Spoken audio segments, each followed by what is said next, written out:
Welcome to the Ask the Expert Show with local celebrity hosts Steve O and Rene. Sit back each week while Steve O and Rene educate you with live in-studio experts, such as lawyers, doctors, home improvement, and financial experts in their field.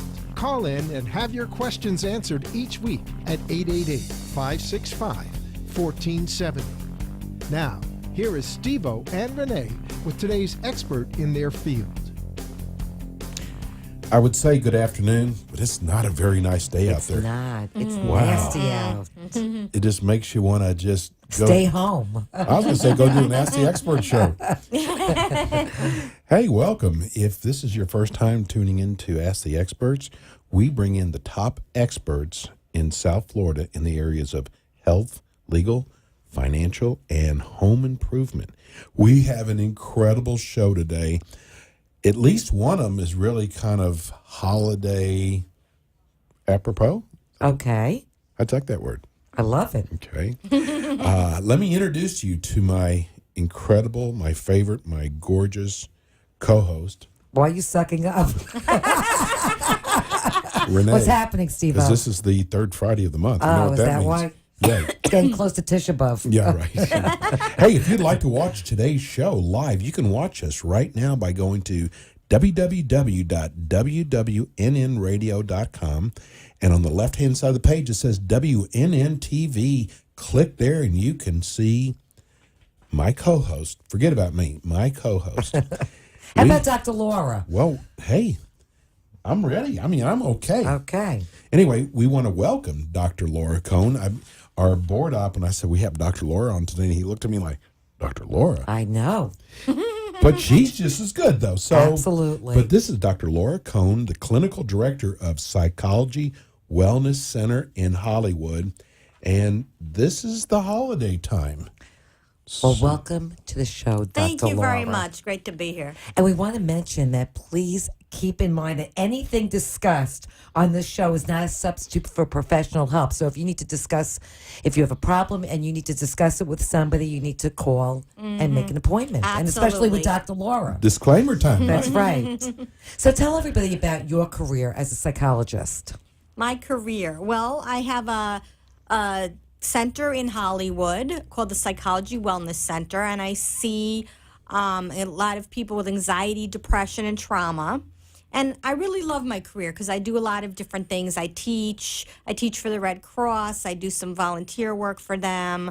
I've taught at Nova and at Broward College, and I get to do psychological Which is very testing. impressive, yes. Thank you. And I really enjoy the variety and being with the people and things like that. Plus, you got a wonderful office. It's Thank really you. Thank big, nice, and if I was having some problem, I would feel really comfortable coming into your office. So tell everybody, what are some reasons that people come to see a psychologist? I would say the number one reason is anxiety, followed by depression. And this time of year, I would think it's prevalent. Yes. Everybody sees this as the happy time of year, and it is for the most part. It's supposed to be a happy, joyous, giving time of year. But there's many other pressures that not everybody's happy. And those who aren't, you're definitely not alone. Right. Financial pressure. Financial. And some people may have had a loss in the family, and it's a hard time for them. Exactly. They might be alone for the holidays, or even if they're not alone, sometimes they'd rather be because there's a lot of pressures in pleasing people and doing the right Gift buying. That's a big. Let me tell you something. I even feel the pressure with the gift buying. Right. It's overwhelming. It can be. Yes. You did get me that Mickey I got Mouse you nothing. watch. Settle down. Is this time of the year? We're almost in December now. We're coming around Thanksgiving. Right. Do you find that your practice is busier this time of the year? My practice is always busy. Yes. I'll Well, tell you that's that. good. But I would think depression maybe is more around the holidays. I think there's probably, it's kind of a split. There's people who are away this time of year. Then there are the people who don't even want to know that it's the holidays. They just want to take it like another day, which it is. And some can people be. just want to get them over with. Exactly. So So tell everybody, what's the difference between depression and anxiety? Okay.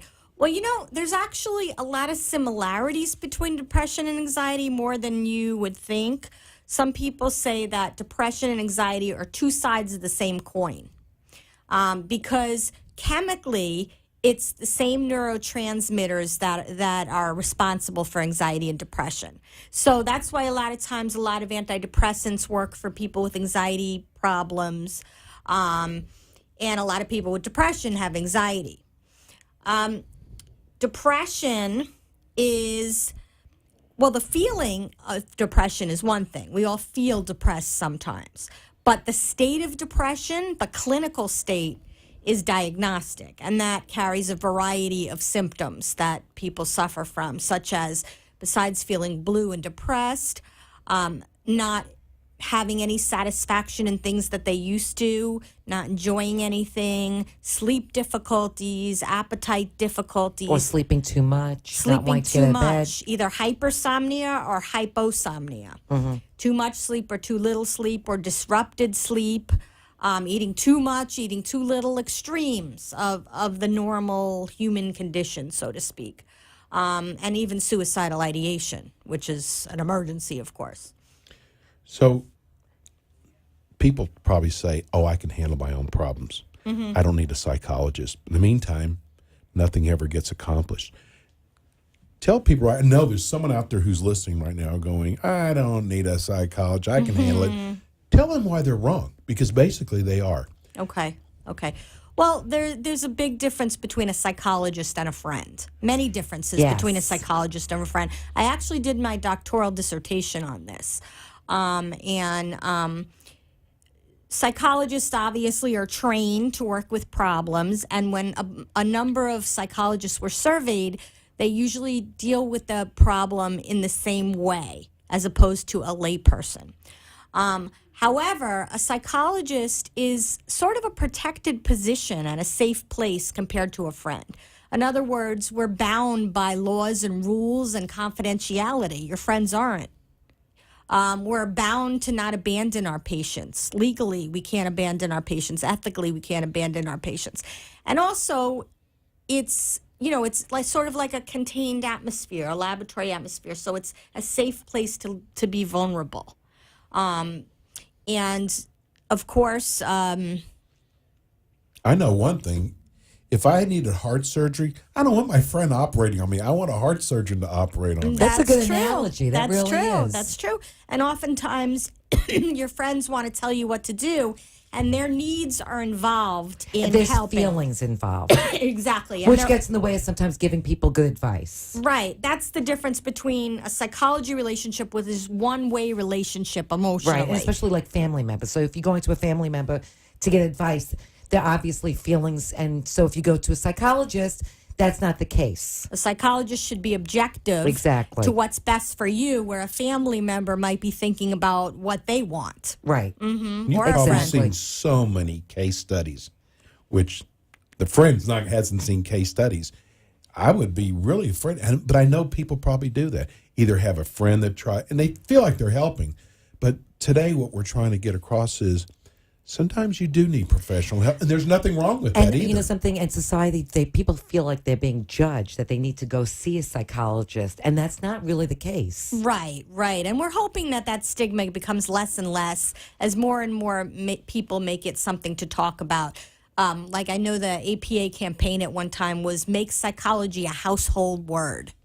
Right. Now, getting back to depression and anxiety, and we were just mentioning before we came on the air, I was talking about bipolar, and Right. that's something to also Right. discuss. And sometimes going to a doctor, I mean, you could be diagnosed. Is there a way to be diagnosed with being bipolar? Because I hear Sure. that's such a, the common statement now. Oh, he's bipolar, she's bipolar. Right. And that's definitely why you need a professional to diagnose it. Because first of all, a professional even shouldn't be diagnosing their friends, and a layperson shouldn't be diagnosing anybody, because that's a very serious term to be using. Can that be medically diagnosed? Is that typically medically diagnosed? The only way that I would say that could be medically diagnosed would be if it's triggered by medication. There's no blood test you can do for bipolar disorder, things like that. But somebody with bipolar disorder is going to react, become manic from an antidepressant possibly, or from too much caffeine, or you know. So, what are the signs of somebody being bipolar? Because I keep hearing this, and the doctors are just giving out medication for depression and saying, okay, Right. they're bipolar. So, what are the signs that you look for number one, depression, and two, bipolar? Okay. Well, for depression, we talked about some of the symptoms. Right. The difference between depression and bipolar, first of all, they're both serious illnesses relative to each individual. But bipolar tends to have a more profound depression. There's a higher risk for people with bipolar disorder to commit suicide than those with depression, even though Really? there's Oh, wow. as higher risk, because their depression is more profound. And usually they say that there's not really a neutral. There might be periods of remission. However, with bipolar disorder, there's different types. We have to keep that in mind. They break it down into bipolar 1 disorder and bipolar wow. 2 I haven't heard disorder. that. Yes, because some people, it might be harder to distinguish because rather than having manic episodes, they have hypomanic episodes. Which are what? Well, the difference would be that a hypomanic episode, I guess if you want to say you can get away with it, maybe somebody wouldn't quite notice. They just know that you function fully. If you're in a manic episode, it's very difficult to function and everybody can see it. So, for example, a manic episode is those people that are really out of control. They're flying back and forth on an airplane 50 times in one day, or spending millions of dollars that they don't have, or becoming extremely violent, things like that, very extreme acts. And there's medications for that. Yes. But a hypomanic episode has very subtle things, like maybe staying up all night and writing a book, or having increased goal-oriented activity. That's one of the symptoms, increased goal-oriented activity. Having a euphoria, except the euphoria doesn't last. Some people say that those are their moments when they're the most creative. So some of the most successful people are bipolar. They're very brilliant people. They tend to, be smarter than most. Their brain is just working quicker. But it goes beyond euphoria. When you see those signs beginning to come, it goes past that, where it can be dangerous. You can hurt yourself. You can exhaust yourself for not sleeping for days. And you can do something dangerous or risky and put other people at danger.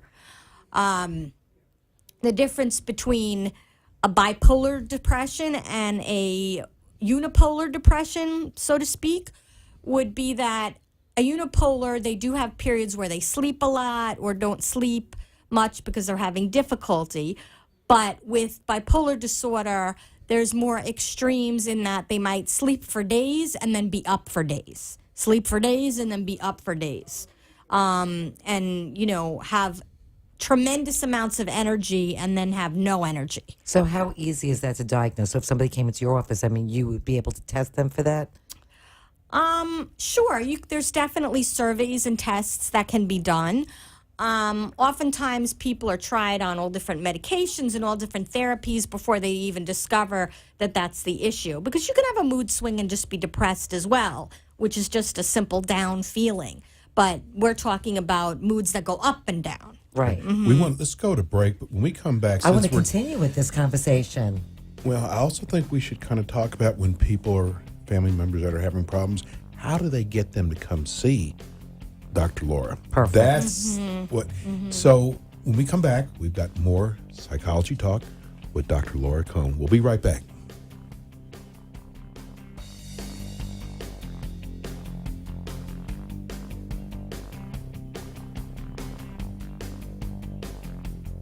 The Psychology Wellness Center, located in Hollywood, Florida, is a group mental health practice convenient to I-95 and State Road 7.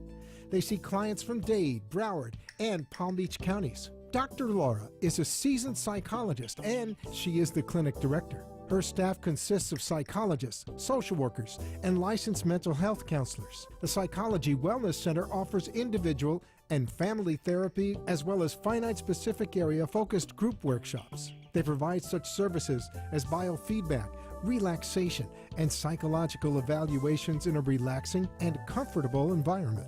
Workshops are now forming in overall wellness, managing moods, reducing anxiety, positive self-esteem, communication, social skills, and motivation beginning in October. Contact Dr. Laura Cohen's office today at 954-893-7110 or go to their website at thepsychologywellnesscenter.com.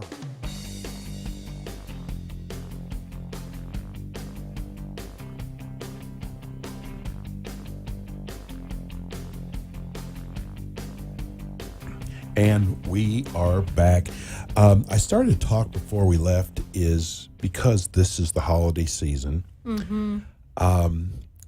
There's family members that are going through some times with members that this is all new to them. And Right. they don't know what to do. They sure don't know what to say, even though they might think they're saying the right thing. That's why they need to call Dr. Laura. Well, yes, but what I'm saying is, what can they say to get them to admit they have a problem and they need help? How do they get them to come to your office? Well, as you know, you have to want to change, so it can Exactly. be quite difficult.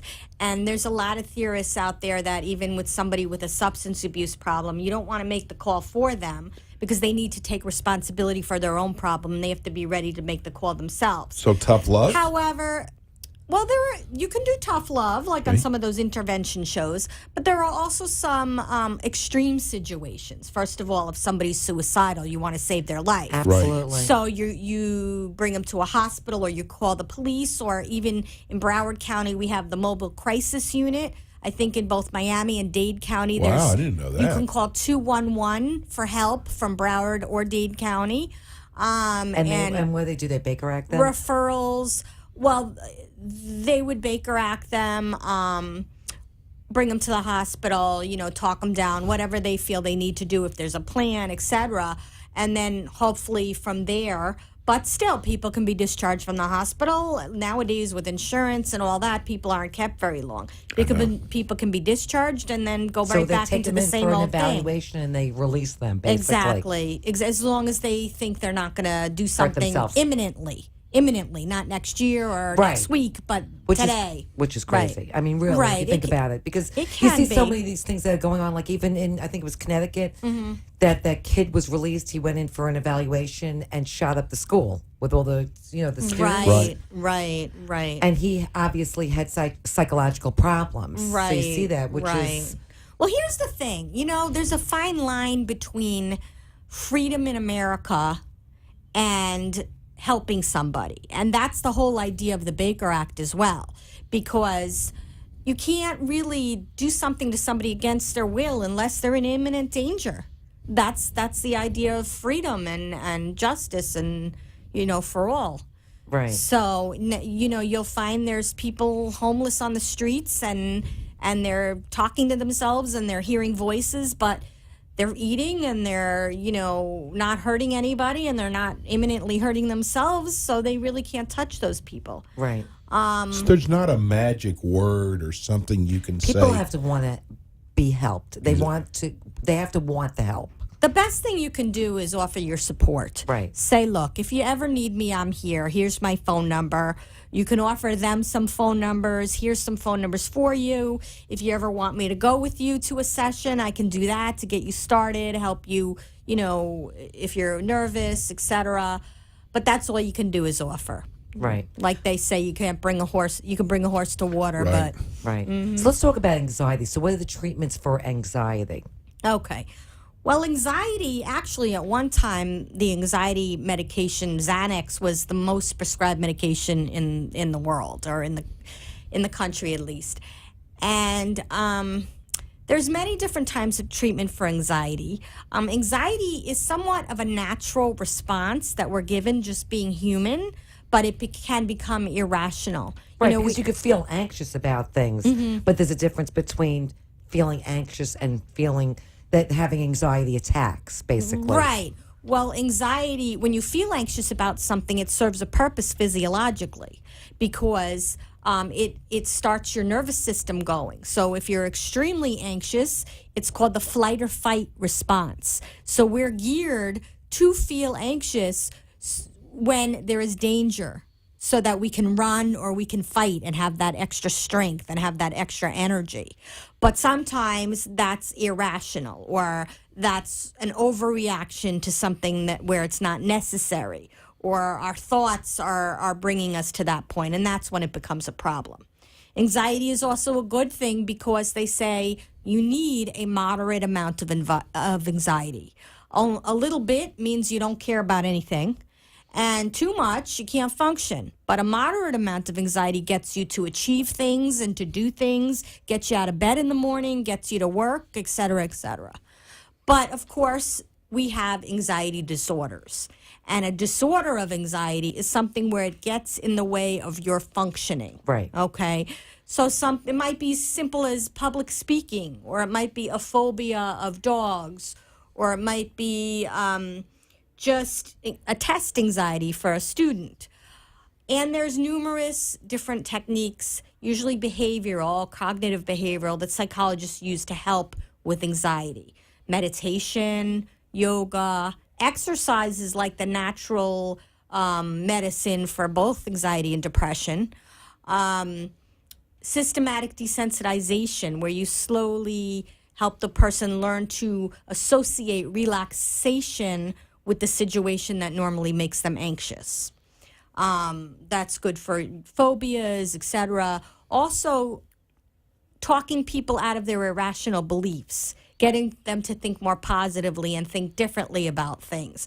Because So it's behavior modification, basically, because you have to change their way of thinking. yeah, thoughts lead to behaviors, would lead to feelings, and Right. it's a circle. How long does it take you to evaluate somebody? Is it like on the movies, it's you sit on a couch for an hour, oh, your hour's up, but how long does it actually take you to evaluate what the problem is? It really depends. I think obviously the more experience you have, the more you start seeing certain things. But somebody can come into your office and not open up. And they can fool you in some way that everything's great, but they're just nervous to be vulnerable with you. And that's going to take a little She longer. could be evaluating us right now. That was a I'm good- not saying anything anymore. Well, my answer to that is no, I can't read your mind. I can. What? This is the holiday time again. Are there tips you can give to people as to helping them with getting through maybe a depressing time during the holidays? Are there tips that you can give people? Sure.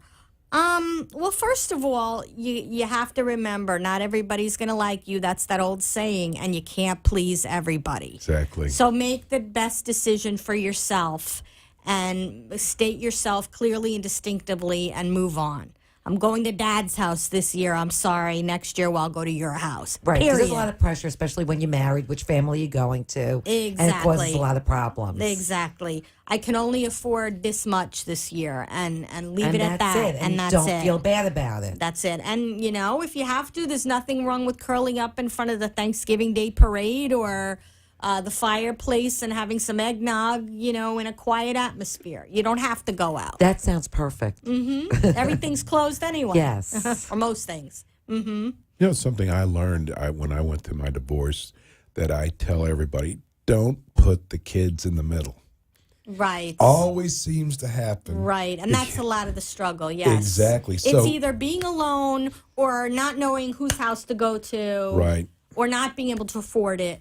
Those are the issues. Well, I would think that being alone is the toughest thing because a lot of people, especially if you're divorced or if you're widowed or anything like that, and the holidays come up and you feel it's like such loneliness. So, what can people do if they're by themselves? I think that the nicest thing to do when you're by yourself is to reach out and help others. For example, I think Love that. one Christmas we all volunteered at the the food bank, and we got up and we served the homeless people. Usually they get up and they serve themselves. Don't do it in downtown Fort Lauderdale or you'll go to jail. No, they moved it across the street. Okay. I'm did. not sure what you're talking about, but one time I was working at an ALF, and there was a guy who was very depressed, and he didn't know what he was doing for Christmas, no family, etc. So I bought him a platter of cookies and a Santa Claus hat, and he had the Nice. best Christmas ever because he went around giving out cookies. That's nice. So giving to other people, there's no expectations that you have to make on other people. You only can do what you can do. You don't have to depend on other people, and you're making other people happy, which in turn makes you happy. I think that's wonderful because I think that's a big factor when you're by yourself and the holidays are coming around, and even New Year's, and people are by themselves or don't have anything to do for New Year's or a date, or it's very depressing. And think about all the people in the hospital and all the people in homeless shelters. There's many people that are worse off, or also just be alone. thankful for what you have, basically. Wow, this is like the perfect show. I know. Dr. Laura, give your phone number out. Yes. Okay. Well, first I wanted to tell you can check out my website, thepsychologywellnesscenter.com. And my phone number is 954-893-7110. You can also email me at drlaura@thepsychologywellnesscenter.com. And tell everybody where you're located. Give everybody your address. I'm in Hollywood, conveniently located to I-95 and 441, right smack in the middle on the corner of North Park Road and Sterling Road, in a beautiful courtyard building in the Psychology Wellness Center. Real I quickly. even love the name. I know. Because you go there to get well. I know. The Wellness Center. And one of the things we do there for relaxation from anxiety and different problems also is biofeedback, which a lot of people like. Yes. Real quickly, we've talked about depression.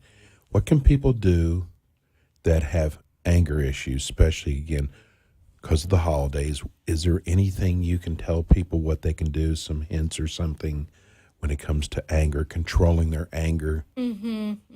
That's a good point. And anger can mean a lot of different things. Anger can be irritability, which can also be a symptom of depression.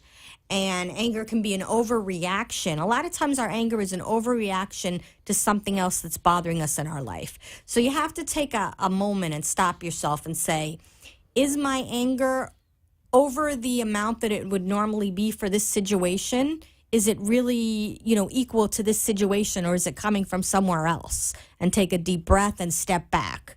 Maybe put your anger aside if you're going to write an angry email or something like that, and don't send it until the next day, or don't make that call till the next day, because sometimes in the moment your anger You'll do something you'll regret. Yes. Exactly. Thank you. And pay attention to the symptoms in your body. That's what we teach in anger management. When you start to tense up, and what are the feelings you start to feel before you blow over? And what can you do about it to relax yourself? So basically walk away from the situation. Yes. Wow. Especially when fighting with couples that are fighting, it's always good to take a time out. Leave. Let's cool out and talk about this later when we're both more relaxed. Which is the smartest thing to do. Because stress makes you fight too. Yes.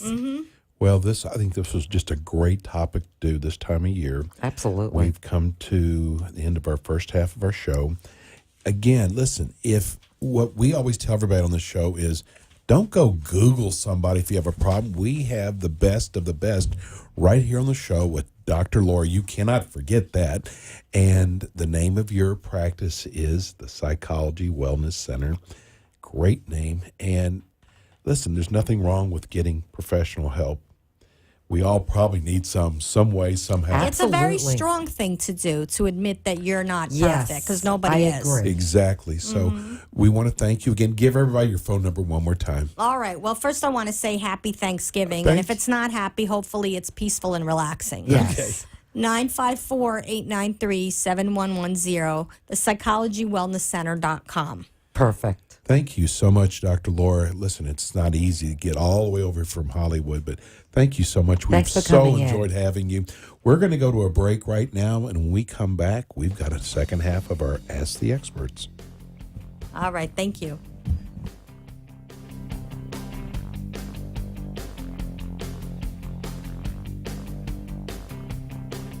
The Psychology Wellness Center, located in Hollywood, Florida, is a group mental health practice convenient to I-95 and State Road 7. They see clients from Dade, Broward, and Palm Beach counties. Dr. Laura is a seasoned psychologist, and she is the clinic director. Her staff consists of psychologists, social workers, and licensed mental health counselors. The Psychology Wellness Center offers individual and family therapy, as well as finite specific area focused group workshops. They provide such services as biofeedback, relaxation, and psychological evaluations in a relaxing and comfortable environment. Workshops are now forming in overall wellness, managing moods, reducing anxiety, positive self-esteem, communication, social skills, and motivation beginning in October. Contact Dr. Laura Cohen's office today at 954-893-7110 or go to their website at thepsychologywellnesscenter.com. Hi, I'm Steve O with the Ask the Experts radio show. Join my co-host Rene and I every Friday as we interview some of the most prominent professionals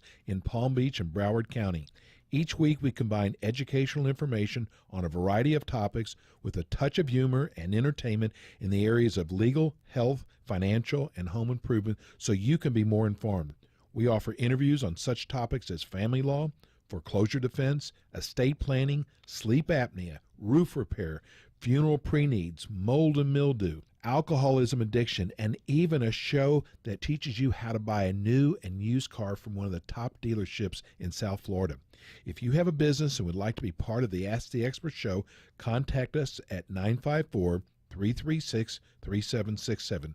Position your company as an expert in your field. Call Ask the Experts radio show at 954-336-3767.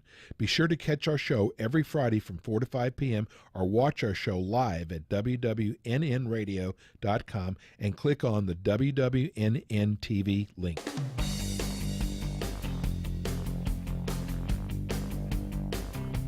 Good afternoon, and